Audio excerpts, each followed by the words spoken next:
Guys, I am in between running the machine and loading my truck. I got deliveries that are going out tomorrow, and I have one more load that I have to run with the processor.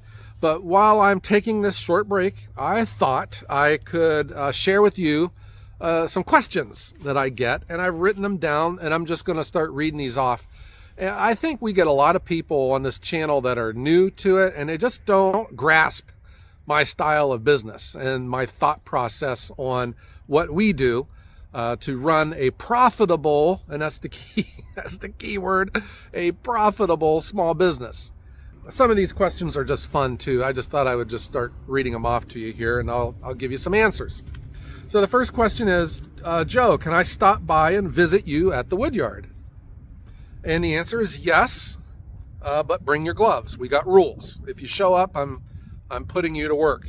And the next question, guys, and I get asked this a lot, which processor should I buy?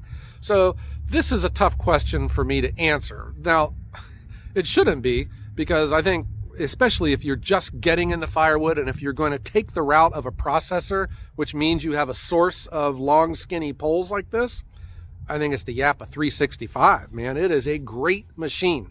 Now, I get a lot of people who are interested in the Japa 405 for your first processor. Now, if you got the money, go for it. I think the world's greatest processor is the Japa 405. However, it's expensive, and you got to have a live deck. And if you have a live deck, you got to have a machine that loads it. So there's some more expense that comes along with that. What makes the 365 great, guys, is that it is a self-contained machine. It picks the log up off the ground for you. You don't need that extra machine if you don't have one. So that's a big savings there. It is cheaper. It takes a smaller log, I think a 14-inch max. But man, is it productive. And it would be and could be the only processor you'll ever need. If you are actually looking for a processor, I would look for something like that. You know, I see the prices are really going up on these things, but the Japa's, even fully loaded, is still one of the most affordable machines out there. Joe, Joe, I enjoy the podcast. So I enjoy it too. The podcast is The Woodhounds, and we have a new episode that comes out every Wednesday. And this week's episode is even more special than all the others. We spoke with a firewood delivery service from New York City. Because there were questions, can you deliver firewood in New York City? We found a firewooder, and the conversation we had with him was unbelievable. Please check it out when you get a chance. It's on all of your major streaming services. Was the Japa given to you? No, it wasn't. I bought the Japa. So when you are a YouTube channel, you do find opportunities where a manufacturer would give you a product to use. And I'm just saying, there might be exceptions out there, but no one's going to give away a $70,000 processor, right? So I bought the Japa 405. I bought my first Japa, the 365. Now I'm looking here. Okay, the live deck, no. The cleaner is not even mine, okay? And then just a quick inventory here. The Eastonmade Axis, no. I did not buy that. In fact, that was one of the first ones on YouTube. I think that might have been the second or third one on YouTube. And the serial number on my Eastonmade Axis is number 9. So it's been here for a while. The attachments, like the Titan attachments grapple and ballast box and the snowblower, which I've never used because it doesn't snow anymore. Those are all given to me to show on the channel. But, you know, getting back to Japa and Metsa Machines, you know, I don't work for either one of them. I don't work for Metsa Machines. I don't work for Japa. I don't get a commission. And that's what I show on this channel is their products, though. You know, they take care of me, but I don't get any money off of any product. Next question. What is your favorite and what is your least favorite firewood species? My favorite firewood species, and I think I'm an outlier here, is silver maple. I think it is a great firewood. It's easy to work with, splits easy, it's a good hardwood, it smells great, and it dries fast. And my least favorite firewood species, I think we all know the answer to that. I think I'm sitting next to one of them right here. I do not like oak firewood. Do not like it. And had it not been for these restaurants I picked up that's all they want and they're pretty high volume, I love oak now, but I don't like oak firewood. All right, next one. Hardworking, dedicated, excellent team player with a passion for excellent firewood production and delivery. Oh, I'm sorry, I got my quarterly self-evaluation mixed up with these questions here. Sorry about that. The next one, I love these comments. Joe, you are wasting your time stacking wood. No, I'm not. Every time you touch your firewood, you are losing money. No, I'm not. I think you got that backwards. The more times you touch your firewood, the more expensive it becomes. All right. And that is probably the biggest difference between me and all the other firewood people out there. I call it value added firewood. And, quite honestly, I'm not going to say that it is the most important thing that I do, but it's darn near one of the most important things is stacking. You got to stack your firewood. When I am charging as much as I do for my firewood and where people are spending as much money as they are for my firewood, I would expect them to expect that this wood was stacked neatly in a single file row facing north and south, because there's no substitute for stacking firewood. Some of the comments, though, that I just completely disagree with is this thought that, the touches, minimal touches, time is money. I don't believe that either. Time is not money. When you're self-employed the way I am, time is not money. Time is time. And for me, I'll spend the time the way I want to. I like stacking firewood. I pay high school kids to stack firewood for me. It is worth every penny that I put into it. Not only that, but it makes your yard look great. I mean, are you going to have 50 cords of firewood in big piles? Mine are neatly stacked single file rows. It makes loading the truck so much easier. Time is time, man. I'll spend it the way I want to. And being self-employed, I'm able to go visit my daughters away at college. I'm able to go to sporting events. I'm able to do the things that I want to be free to do. And if time were money, that kind of goes back to when I was working for the man. When I'm working for the boss, that was their mantra. Time is money, because they're paying me to be there. I don't believe that at all. And I absolutely don't believe that minimal touches means more money. Totally disagree with that.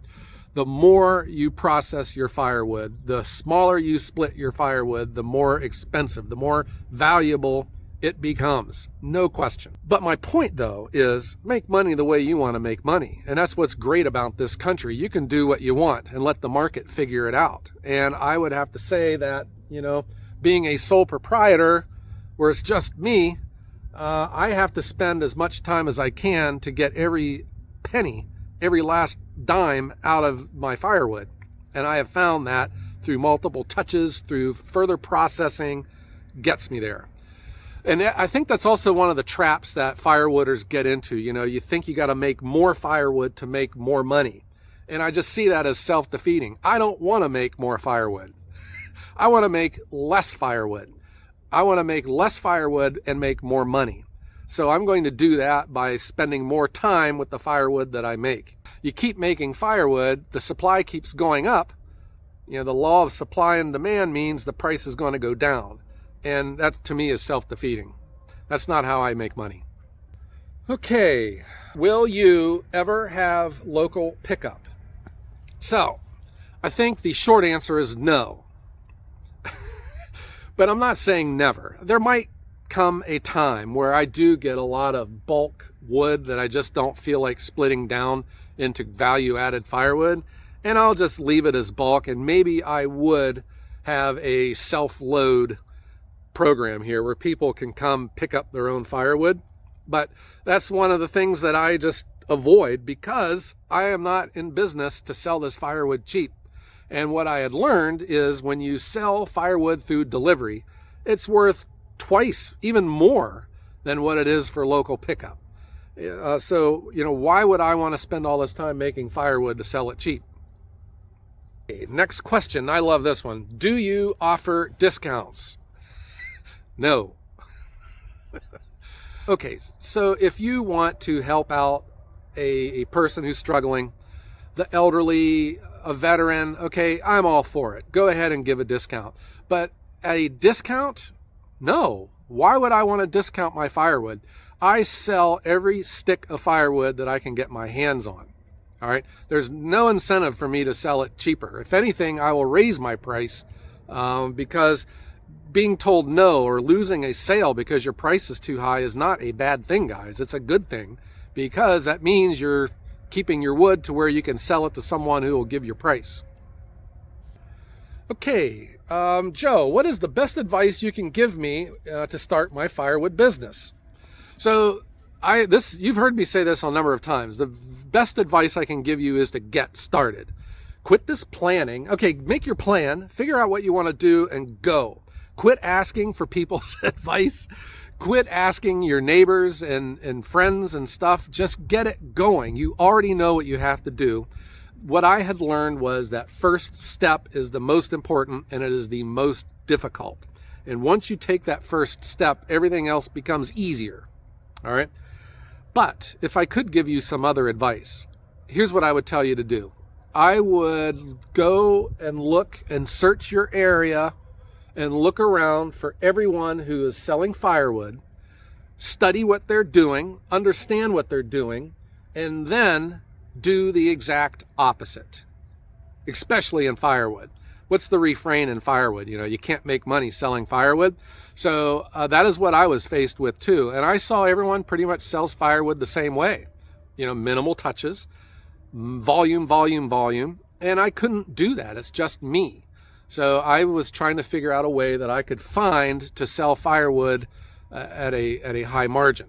And I think I'm onto something here, but I'm always looking to get better. But that is my advice. Do the opposite of what you see everyone else is out there doing. And that also gets to this belief too, guys. If you're going to do something, just don't copy everyone else, man. Be exceptional. Do something great. Invent a new process. Invent a new way of doing things. That's what this industry needs. Can I buy your super splitter? No. But what do you charge for a cord? I don't sell cords, so I couldn't answer that question. If you're looking to increase your prices, don't sell cords.